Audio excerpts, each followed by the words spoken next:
రేపు నిమజ్జనం అధికారికంగా వారం కిందనే ఉద్యోగులు అధికార పార్టీకి సంబంధించిన నాయకులు చాలామంది విజిట్ చేశారు.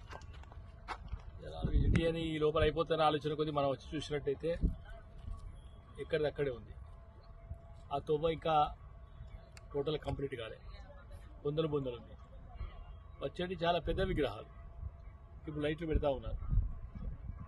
ఈరోజు నైట్ టెస్ట్ చేసుకున్నట్టయితే లైటింగ్ ఎక్కడ ఉంది, ఎక్కడ లేదు, ఎక్కడ తక్కువ ఉందని పరీక్షించే పరిస్థితి కూడా ఉండదు. 24 గంటల ముందు చేసుకునే తీరిక కూడా లేదు. దురదృష్టం మొట్టమొదటిగా సూడో సెక్యులర్ గవర్నమెంట్స్ ఏవైతున్నాయో నామమాత్రంగా హిందువుల పండుగలు ఎంత నిర్లక్ష్యం చేస్తారో మనకు ప్రతిసారి కళ్ళకి కనిపిస్తూ ఉంది. అదే మైనార్టీ పండుగలు అయితే 2 రోజుల ముందు చాలా క్లీన్గా మీరు అందరికీ గతంలో ఫోటోలు చూసారు. మనం వాళ్ళకి చేయొద్దనడం లేదు.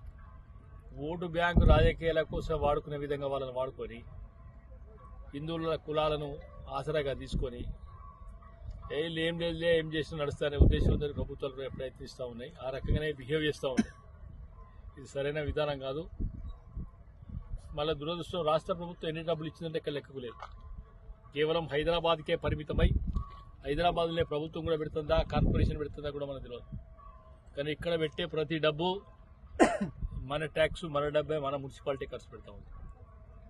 రాష్ట్ర ప్రభుత్వం మాత్రం వాళ్ళ అధికార పార్టీకి సంబంధించి ఎమ్మెల్యేలు, మంత్రులను, నాయకులను తీసుకొచ్చి మాత్రం మేము అన్నీ ఏం చేస్తామని చెప్తా ఉన్నది. మరొక్కసారి కూడా దాదాపు 5 లక్షల నుంచి 10 లక్షల రూపాయల ఖర్చు మున్సిపాలిటీ మీద పడుతుంది, అంటే మన ప్రజల మీద పడుతుంది. మేము మొట్టమొదటి డిమాండ్ చేస్తున్నాం, ప్రతి పండుగ ఖర్చు కూడా ప్రభుత్వాలే భరించాలి. ఎందుకు భరించాలో తెలియజేయాలి. మరి రేపటి కార్యక్రమాలు పూర్తి స్థాయిలో విజయవంతంగా మేము కోరుకుంటా ఉన్నాం. ప్రత్యేకంగా యువతకు చెప్తా ఉన్నాం, దయచేసి ప్రభుత్వానికో పోలీస్ శాఖకు సహకరించే విధంగా ప్రయత్నం చేద్దాం. నిర్వాహకులే తాగి తందనాలాడితే అక్కడ ఉన్న వినాయకుల దగ్గర విగ్రహాన్ని కంట్రోల్ చేస్తూ ఎవరో ఒకరు మనం ఆలోచన చేయాలి.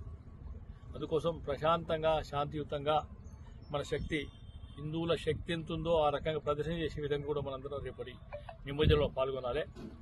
ప్రత్యేకంగా తల్లులు, ఆడవాళ్ళు, పిల్లలు ఇంటికి వచ్చేదాకా కూడా నిద్రపోరాలి. ఎక్కడ దెబ్బలు పడుతారో ఎక్కడ వస్తున్నాయి ఆ పరిస్థితి రాకుండా మనం జాగ్రత్తగా ఉండి మనందరం కూడా శాంతియుతంగా పెద్ద సంఖ్యలో ఇట్లా పాల్గొందాం. దురదృష్టం మనం చూస్తూ ఉన్నాం, దేవుణ్ణి, మతాన్ని వేరుగా చూస్తూ ఉన్నాం, ధర్మాన్ని వేరుగా చూస్తూ ఉన్నాం. అసలు హిందూ ధర్మం అనేది లేకుంటే ఎక్కడే ఉండదు. దాదాపు 75 సంవత్సరాల కాంగ్రెస్ పార్టీ చరిత్ర పూర్తి వ్యక్తీకరించింది. తాజ్మహల్ కట్టిన పేరు రాసింది, కానీ మరి కాశీలో వారణాసి దేవాలయం కూర్చోని పేరు అని తెలియదు, ద్వారకలో కూర్చేసింది అని తెలియదు.